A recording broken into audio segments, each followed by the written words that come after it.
Hello കൂട്ടുകാരെ, ഇന്ന് ഞാനിവിടെ ഒരു സിമ്പിൾ ടിപ്പാണ് കേട്ടോ നിങ്ങൾക്ക് പറഞ്ഞു തരുന്നത്. അതായത് ഇവിടെ ഞാൻ സാമ്പാർ വെക്കാനുള്ള പരിപ്പ് വേവിക്കാൻ എടുത്തിട്ടുണ്ട്. അപ്പോൾ അതേ പരിപ്പിൽ തന്നെ ഞാൻ മറ്റേ നമ്മുടെ ബീറ്റ്റൂട്ടും ഉരുളക്കിഴങ്ങുമാണ് ഉപ്പേരി വെക്കുന്നത്. അപ്പോൾ അതുകൂടി രണ്ടും ഒരുമിച്ച് എങ്ങനെ വേവിച്ചെടുക്കുക എന്നുള്ളൊരു ടിപ്പാണ് കേട്ടോ. അപ്പോൾ ഇതുപോലൊരു പാത്രത്തിൽ ഉപ്പേരി വെക്കാനുള്ള ആവശ്യമായിട്ടുള്ള സാധനം ഇട്ടിട്ട് അതിലേക്ക് ആവശ്യമുള്ള വെള്ളം ഉപ്പ് ഒഴിച്ച് കൊടുത്ത് അത് അടച്ച് വെച്ച് നമ്മൾ ഈ പരിപ്പിലോട്ട് ഇറക്കി വയ്ക്കുക. എന്നിട്ട് കുക്കർ ഇതുപോലെ മൂടി വയ്ക്കുക.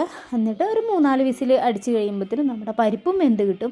അതേപോലെ തന്നെ നമ്മൾ തൂക്കിൽ വെച്ചിട്ടുള്ള ഉരുളക്കിഴങ്ങും ബീട്രൂട്ടുമായിട്ടുള്ള ഉപ്പേരി ഉണ്ടല്ലോ, അത് നമുക്ക് ഒരേ സമയം വെന്ത് കിട്ടും കേട്ടോ. അപ്പോൾ വളരെ സിമ്പിളായിട്ടുള്ളൊരു ടിപ്പാണ്. അതുപോലെ തന്നെ നിങ്ങൾക്ക് വളരെ യൂസ്ഫുൾ ആവും ഇത്. കാരണം എന്താണെന്ന് വെച്ച് കഴിഞ്ഞാൽ നമുക്ക് ഇത് സമയവും ലാഭിക്കും, അതുപോലെ തന്നെ നമ്മുടെ ഗ്യാസും നമുക്ക് ഒരുപാട് നഷ്ടമാവില്ല. അപ്പോൾ നിങ്ങളിത് എന്തായാലും ഈ ടിപ്പ് ചെയ്ത് നോക്കണം. എന്നിട്ട് എങ്ങനെയുണ്ടെന്ന് കമൻസിലൂടെ പറയണം കേട്ടോ. Okay, thank